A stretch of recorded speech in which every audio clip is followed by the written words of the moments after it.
Okay, dear friends or student, today I discussed about the Dr. B.R. Ambedkar chapter continued the step of 5. Okay, that was as the chairman of drafting committee, Dr. B.R. Ambedkar anticipated every conceivable requirements of a new polity, drawing from the examples and experience of other nations and the distinctive needs of our own society.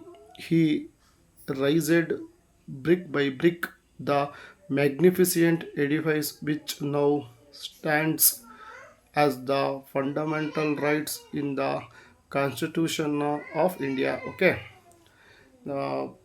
ಪ್ರಿಯ ವಿದ್ಯಾರ್ಥಿಗಳೇ ಮತ್ತು ಕನ್ನಡ ಮಾಧ್ಯಮದಲ್ಲಿ ಓದುತ್ತಿರುವಂಥವರು ಈ ಒಂದು ವಿಡಿಯೋಯಿಂದ ಒಂದು ಸ್ವಲ್ಪ ಅನುಕೂಲ ಆಗಬಹುದು ಅಂತ ನಾನು ಭಾವಿಸ್ತೇನೆ.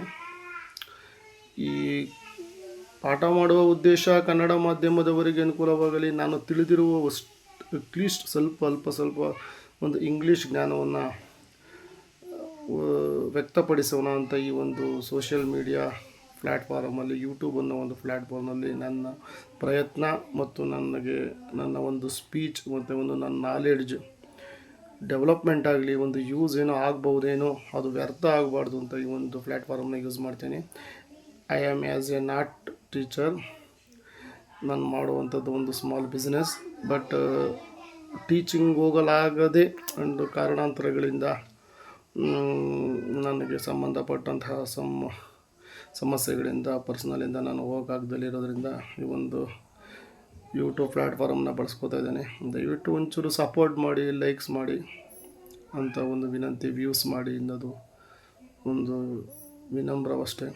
Okay, let's come. As the chairman of the drafting committee, Dr. B.R. Ambedkar anticipated every conceivable requirements of the new polity. ನೋಡಿ, ಒಂದು ಡ್ರಾಫ್ಟಿಂಗ್ ಕಮಿಟಿಯ ಒಬ್ಬರು ಚೇರ್ಮನ್ ಆದ ಮೇಲೆ ಡಾಕ್ಟರ್ ಬಿ ಆರ್ ಅಂಬೇಡ್ಕರ್ ಅವರಿಗೆ ನಿರೀಕ್ಷೆಗಳಿತ್ತು. ಆ್ಯಂಟಿಸಿಪೇಟೆಡ್ ಅಂದರೆ ನಿರೀಕ್ಷೆಗಳು, ಪ್ರತಿಯೊಂದಕ್ಕೂ ಸಹ ಬೇಕಾಗಿರುವಂತಹ ಒಂದು ಊಹೆಗಳು ಮತ್ತು ಒಂದು ಹೊಸ ರಾಜಕೀಯ ವ್ಯವಸ್ಥೆಯಲ್ಲಿ ಬೇಕಾಗಿರುವಂತಹ ಊಹೆಗಳು, ಉತ್ತಮ ವ್ಯವಸ್ಥೆಗಳು ಅವರಲ್ಲಿ ಸದಾ ಆಗಬೇಕು ಅನ್ನೋದಿತ್ತು. Drawing from the example and experience of other national and the distinctive needs of our own society, ಮತ್ತು ಅದನ್ನು ಅದರ ಒಂದು ಚಿತ್ರಣವೂ ಸಹ ಉದಾಹರಣೆಗೆ ಅವರ ಒಂದು ಅನುಭವ ಮತ್ತು ಒಂದು ನೇಷನ್ ಮತ್ತು ಮತ್ತೊಂದು ನೇಷನ್, ಒಂದು ರಾಷ್ಟ್ರ ಮತ್ತು ಮತ್ತೊಂದು ರಾಷ್ಟ್ರದ ಒಂದು ಸಂವಿಧಾನದಲ್ಲಿ ಬರೆದಿರುವಂತಹ ಉಪಯುಕ್ತವಾದಂಥ ಒಂದು ಕಾನೂನುಗಳು, ಕಾಯ್ದೆಗಳು ಅವನ್ನು ಸಹ ಅವರು ಅಧ್ಯಯನವನ್ನು ಮಾಡಿದ್ದರು ಮತ್ತು ಅದನ್ನು ಸಹ ಒಂದು ಎರವಲವಾಗಿ ಪಡೆದಿರುವ ಒಂದು ತಾತ್ಪರ್ಯವಷ್ಟೇ. ನಮ್ಮ ಒಂದು ಅದರ್ ನೇಷನ್ಸ್, ಮತ್ತೊಂದು ದೇಶಗಳದ್ದು ಸಹ. And the distinctive needs of our own society, ನಮ್ಮ ವಿಭಿನ್ನವಾದ, ಡಿಸ್ಟಿಂಕ್ಟಿವ್ ಅಂದರೆ ವಿಭಿನ್ನವಾದಂತಹ, ಬೇಕಾಗಿರುವಂತಹ ನಮ್ಮ ಒಂದು ಸಮಾಜಕ್ಕೆ, ನಮ್ಮ ಭಾರತದ ಒಂದು ವ್ಯವಸ್ಥೆಗೆ ಬೇಕಾಗಿರುವುದನ್ನು ಒಂದು ಅನ್ಯ ದೇಶಗಳ ಒಂದು ಸಂವಿಧಾನವನ್ನು ಓದಿ ಅದರಲ್ಲಿ ಬೇಕಾಗಿರುವನ್ನು ಎರವಲುಗಳನ್ನಾಗಿ ಪಡೆದಿದ್ದಾರೆ. He raised brick by brick, ಒಂದು ಹಂತವಾಗಿ the magnificent edifice which now stands of our fundamental rights in the constitution of our India. ನೋಡಿ, ಅವರು ಒಂದು ಬ್ರಿಕ್ ಬೈ ಬ್ರಿಕ್, ಒಂದು ಇಟ್ಟಿಗೆ ಎನ್ನುವ ರೀತಿ ಒಂದೊಂದು ಸಹ ಅವರು ಪೋಣಿಸುತ್ತಾ magnificent of edifice which now stands of the fundamental rights in our constitution our India. Edifices ಒಂದು ಬೃಹತ್ ಕಟ್ಟಡದ ರೀತಿ, ಒಂದು ಇಟ್ಟಿಗೆಯನ್ನು ಜೋಡಿಸುತ್ತಾ, ಪ್ರೇರೇಪಿಸುತ್ತಾ ಎಲ್ಲ ರೀತಿಯ ಸಂವಿಧಾನದ ಕಾಯ್ದೆಗಳು, ಕಟ್ಟಡಗಳನ್ನೆಲ್ಲ ಅವರು ಬರೆದು ಒಂದು ಬೃಹದಾತವಾದ ಭವ್ಯವಾದಂತಹ ಒಂದು ಕೊಠಡಿಯ ರೀತಿ, ಒಂದು ಬಂಗಲೆಯ ರೀತಿ ಅವರು ಒಂದು ಉತ್ತಮವಾದ ಒಂದು ಬೃಹತ್ ಸಂವಿಧಾನವನ್ನು ನಿರೂಪಿಸಿದ್ದಾರೆ ಮತ್ತು ಕೊಟ್ಟಿದ್ದಾರೆ ಎನ್ನುವ ಒಂದು ತಾತ್ಪರ್ಯ. ಫಂಡಮೆಂಟಲ್ ರೈಟ್ಸ್ ಮತ್ತು ಮೂಲಭೂತ ಹಕ್ಕುಗಳು ಅದನ್ನು ಸಹ ಒಂದು ಅತ್ಯುತ್ತಮವಾಗಿ ನಿಂತಿದೆ, ಒಂದು ಬೃಹದಾಕಾರದ ಕಟ್ಟಡವಾಗಿ ನಿಂತಿದೆ ನಮ್ಮ ಒಂದು ಸಂವಿಧಾನದಲ್ಲಿ ಎನ್ನುವ ಒಂದು ತಾತ್ಪರ್ಯ.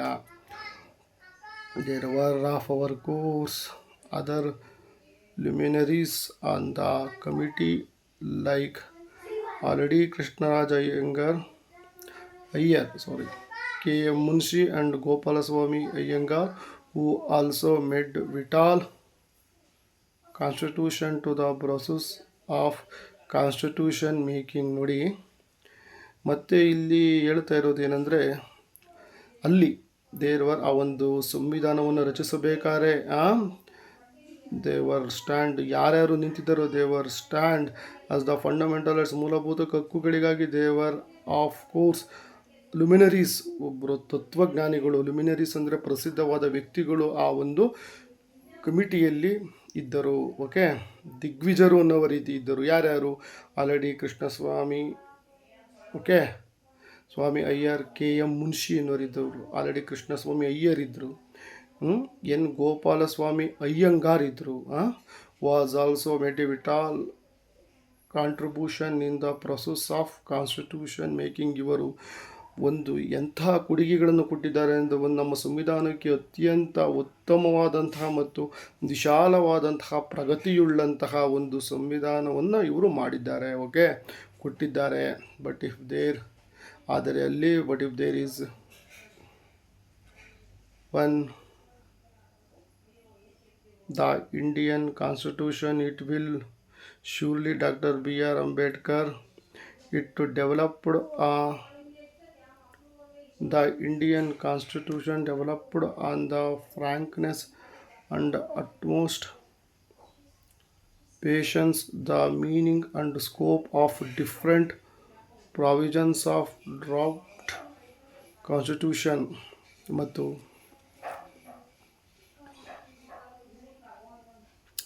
ಆದರೆ ಅಲ್ಲಿ ಒಬ್ಬ ವ್ಯಕ್ತಿ ನೆನಪಿಸಿಕೊಳ್ಳುವಂತಹದಂತಹ ಒಂದು ಅತ್ಯುತ್ತಮವಾದಂತಹ ಒಂದು ಎಲ್ಲರಿಗೂ ಬೇಕಾಗಿರುವಂತಹ ಮೂಲಭೂತವಾಗಿ ಬೇಕಾಗಿರುವಂತಹ ಒಂದು ಡಾಕ್ಟರ್ B.R. ಅಂಬೇಡ್ಕರ್ ಅವರು ಕೊಟ್ಟಿರುವಂತಹ ಒಂದು ಇಂಡಿಯನ್ ಕಾನ್ಸ್ಟಿಟ್ಯೂಷನ್. ಅವರು ತುಂಬ ಅತ್ಯುತ್ತಮವಾಗಿ ಅದನ್ನು ಅಭಿವೃದ್ಧಿಪಡಿಸಿದ್ದಾರೆ ಮತ್ತು ತುಂಬ ತಾಳ್ಮೆಯಿಂದ ಅದನ್ನು ಪೋಷಿಸಿದ್ದಾರೆ ಮತ್ತು ಬರೆದಿದ್ದಾರೆ. ಆ್ಯಂಡ್ ಅದು ಅತ್ಯುತ್ತಮವಾದಂಥ ಸ್ಕೋಪ್ ಆಫ್ ಡಿಫ್ರೆಂಟ್ ಪ್ರಾವಿಷನ್ಸ್, ಅದು ವಿಭಿನ್ನವಾದಂತಹ ಒಂದು ಅನುಕೂಲಗಳನ್ನು, ಅಗತ್ಯತೆಗಳನ್ನು ಸಹ ಅದು ಡ್ರಾಫ್ಟಿಂಗ್ ಕಾನ್ಸ್ಟಿಟ್ಯೂಷನಲ್ಲಿ ನೀಡಿದೆ. Had the rare of gift of unravelling of a most complicated legal concept of language which a layman understood of aided by the indefatigable constitutional and performing a task of matchlessly. ಅದು ಯಾವ ರೀತಿ ಅಂದರೆ ವಿಭಿನ್ನವಾಗಿ ಎಲ್ಲ ಭಾಷೆಗಳಲ್ಲೂ ಸಹ ಅದು ತರ್ಜುಮೆಯ ರೀತಿ, ಅದು ಎಲ್ಲರೂ ಸಹ ಅರ್ಥ ಮಾಡಿಕೊಂಡು ಅದನ್ನು ಪಾಲಿಸುವಂತಹ ಅತ್ಯುತ್ತಮವಾದಂತಹ ಒಂದು ಸಂವಿಧಾನವನ್ನು ಎಲ್ಲರೂ ಅರ್ಥ ಮಾಡಿಕೊಳ್ಳಬಹುದಂಥ, ಎಲ್ಲ ಭಾಷೆಯವರು ಅರ್ಥ ಮಾಡಿಕೊಳ್ಳಬಹುದಂತಹ ಒಂದು ಅತ್ಯುತ್ತಮವಾದ ಸಂವಿಧಾನದ ಒಂದು ಪ್ರದರ್ಶನವನ್ನು ಮಾಡಿದ್ದಾರೆ. ಈ ಒಂದು ಪ್ರದರ್ಶನವನ್ನು ಅಡ್ವೈಸರ್ ಆಗಿ P.M. ರಾವ್ ಪರ್ಫಾರ್ಮ್ಡ್ ಅತ್ಯುತ್ತಮವಾದ ಪ್ರದರ್ಶನವನ್ನು ಸಹ ಈ ಒಂದು ಟಾಸ್ಕ್ ಒಂದು ಕೊಟ್ಟಿರುವ ಕೆಲಸವನ್ನು ಸಂವಿಧಾನದ ಒಂದು ಬರವಣಿಗೆ ಮತ್ತು ಅದರ ಮೂಲಭೂತವಾದ ಹಕ್ಕುಗಳು ಮತ್ತು ಅಂಬೇಡ್ಕರ್ ಅವರ ಅವರ ಸಮಾಜಕ್ಕೆ ಬೇಕಾದಂತಹ, ಸಮಾಜದ ವ್ಯಕ್ತಿಗಳಿಗೆ ಬೇಕಾದಂತಹ ಅತ್ಯುತ್ತಮ ಕಾಯ್ದೆಗಳನ್ನು, ರಿಸರ್ವೇಷನ್ ಅನ್ನೋ ರೀತಿ ಎಲ್ಲವನ್ನೂ ಸಹ ಅವರು ಇದರಲ್ಲಿ ನೀಡಿದ್ದಾರೆ ಅಂತ ಹೇಳ್ಬೋದು.